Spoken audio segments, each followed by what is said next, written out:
school,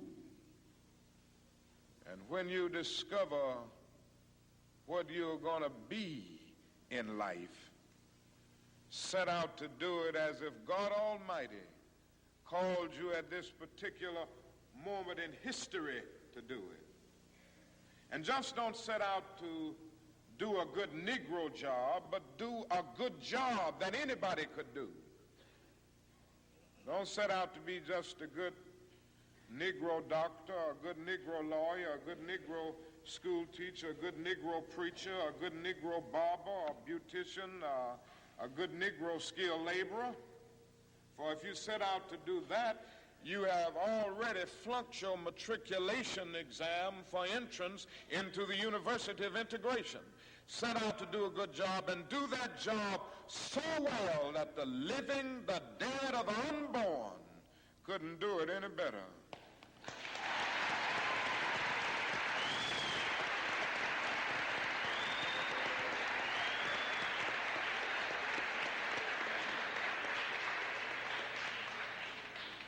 Falls your lot to be a street sweeper, sweep streets like Michelangelo painted pictures, sweep streets like Beethoven composed music, sweep streets like Leontine Price sings before the Metropolitan Opera, and sweep streets like Shakespeare wrote poetry. Sweep streets so well that all the host of heaven and earth will have to pause and say, here lived a great street sweeper who swept his job well.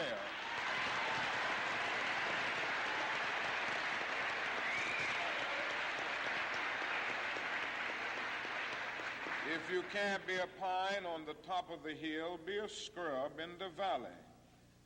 But be the best little scrub on the side of the rill. Be a bush if you can't be a tree. If you can't be a highway, just be a trail. If you can't be the sun, be a star. For it isn't by size that you win or you fail. Be the best of whatever you are.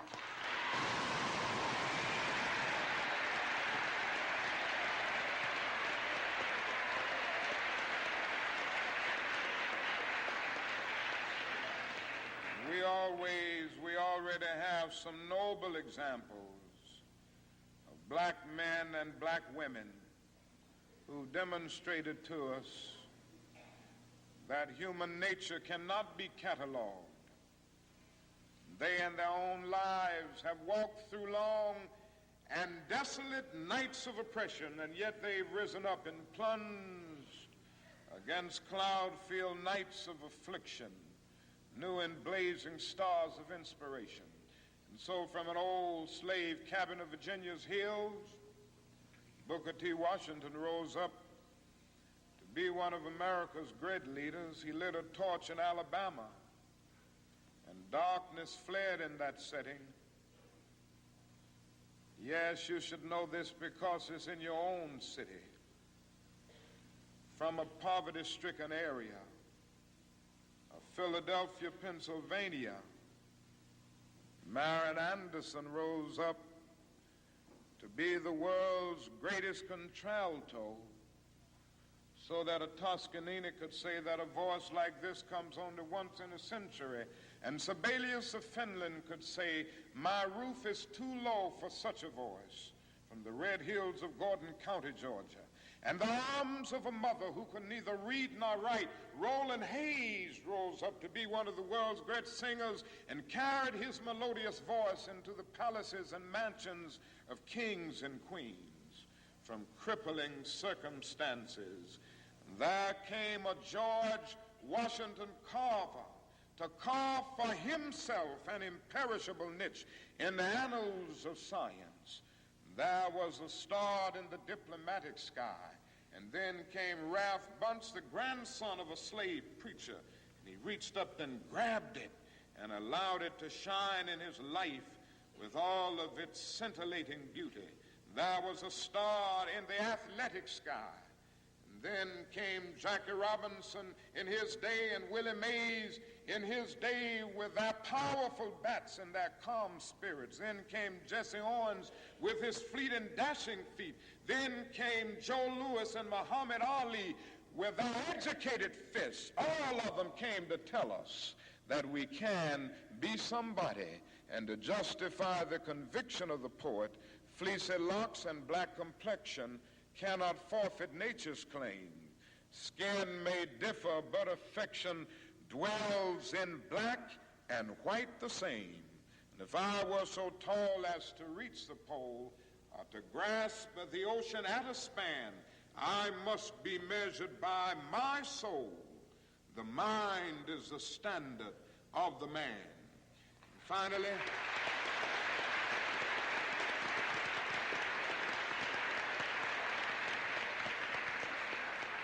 finally, in your life's blueprint must be a commitment to the eternal principles of beauty, love, and justice. Don't allow anybody to pull you so low as to make you hate them. Don't allow anybody to cause you to lose your self-respect to the point that you do not struggle for justice. However young you are, you have a responsibility to seek to make your nation a better nation in which to live. You have a responsibility to seek to make life better for everybody. And so you must be involved in the struggle for freedom and justice. Now, in this struggle for freedom and justice, there are many constructive things that we all can do and that we all must do. And we must not give ourselves to those things which will not solve our problems. You've heard the word nonviolent and you've heard the word violent. I happen to believe in nonviolence.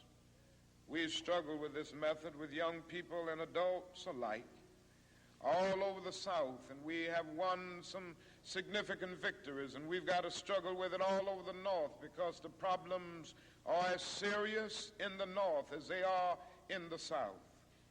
But I believe as we struggle with these problems, we've got to struggle with them with a method that can be militant,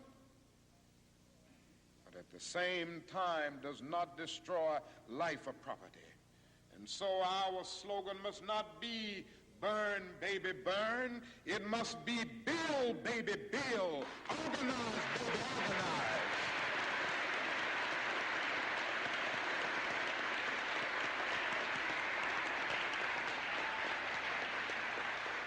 Yes, our slogan must be learn, baby, learn, so that we can earn, baby, earn.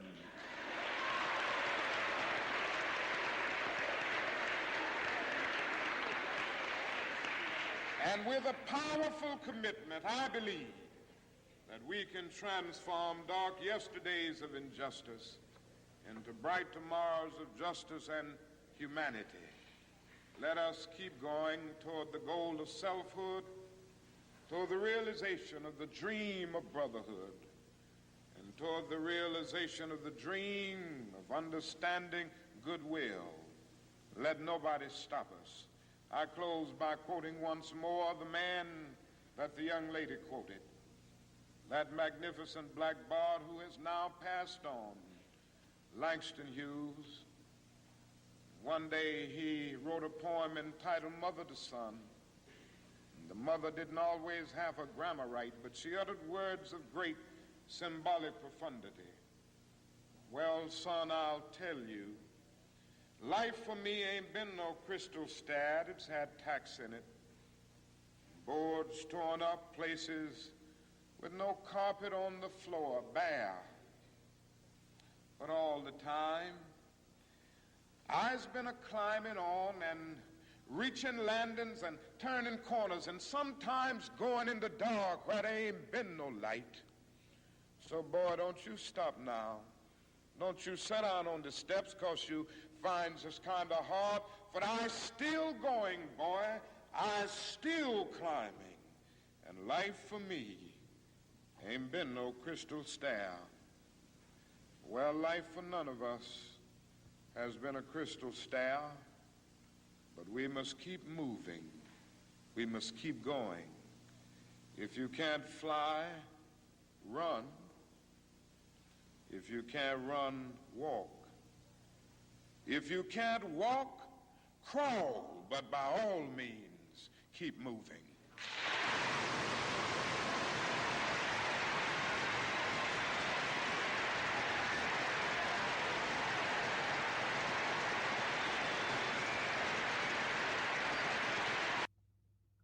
The words of the great, the one and only Dr. Martin Luther King Jr., and that was at Barrett Junior High School in Philadelphia, Pennsylvania, 1967. April of 1967. Hope you enjoyed that on the Root and Root Show, as well as the songs and other speeches we did to honor the great Dr. Martin Luther King on his birthday. But we on this show, we honor him all the time. And please don't just use one day to reflect on Dr. King. Use every day to learn about him and also the other civil rights activists, Ella Baker, Fannie Lou Hamer, Y.T. Walker, so many folks, Ralph Abernathy, so many folks, E.D. Nixon, so many people that you should learn about if you don't know about. There's so much information out there. And don't depend on the general media to tell you that, oh, they only did the March on Washington in 1963 and the I Have a Dream speech, and that's it. There's more to it. As I said, the Riverside Baptist Church speech, why I oppose the war in Vietnam, many speeches on police brutality, the speeches in opposition of just what's going on as far as racism, everything. Check it out and read the books I've mentioned earlier and learn about him and other folks in the civil rights movement. But again, excuse me, this is Greg Rashid, the Root and Root Show, and I want to thank everyone who has sent in kind words and all on Facebook and other places. It means so much.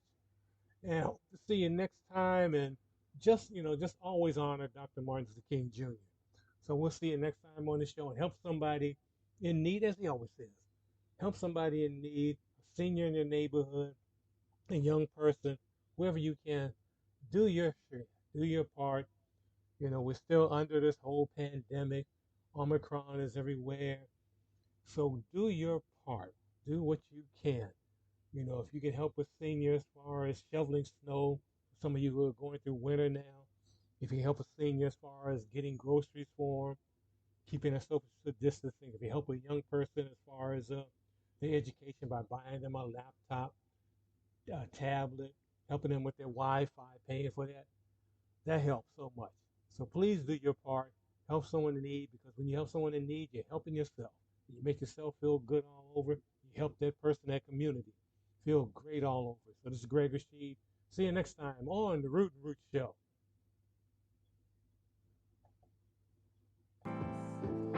Thanks for tuning in. See you next time. And remember, spread the knowledge, share the power.